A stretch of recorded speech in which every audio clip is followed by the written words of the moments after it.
আসসালামু আলাইকুম। চলে আসলাম আপনার খুলনাতে নন্দনপুরে একটি 7 গাড়ি ওঠানোর উদ্দেশ্যে। গাড়িটার বর্তমান পরিস্থিতি দেখুন। এই গাড়িটা খুব ক্রিটিক্যাল অবস্থায় এখানে পড়ে আছে, ডেবে আছে।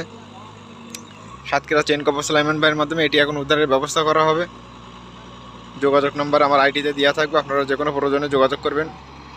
গত 6 দিন ধরে এখানে একটা চেইন কপ আসছিল, কিন্তু তারা উদ্ধার করতে পারেনি। পরবর্তীতে আমাদের সাথে যোগাযোগের মাধ্যমে এখানে এখন আসলাম আমরা। এই গাড়িটা উদ্ধারের চেষ্টা করা হবে কালকের থেকে, সেই সাতক্ষীরা চেইন কপার সালাইমান ভাইয়ের মাধ্যমে।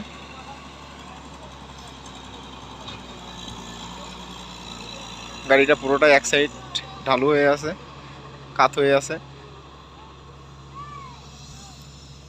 এই যে বর্তমান পরিস্থিতি।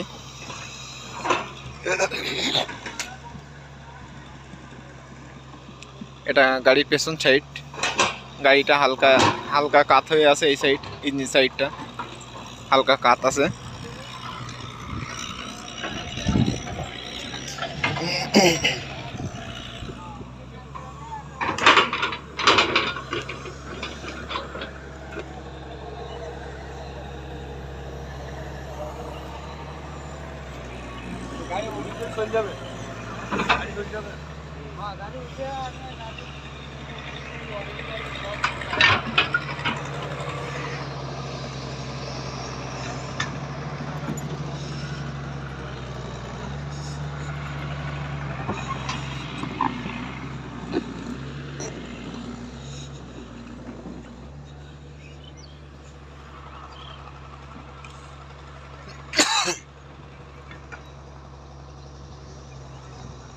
গাড়িটা যেখানে আছে আর আমি যেখান থেকে ভিডিও করছি, এই গাড়িটা 15 ফুট নিচে আছে আমি যেখানে দাঁড়াই আছি এখান থেকে।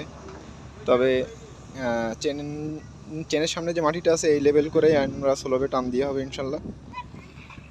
সামনে পেছনের এই মাটি, এটা পাশে একটা এক্সকাভেটর আছে, মাটির টটিগুলো সবগুলো সরাই দিয়ে ইনশাল্লাহ আমরা চেষ্টা করবো এখানে গাড়িটা প্লেস করাই, এই যে প্লেস করে দেওয়ার।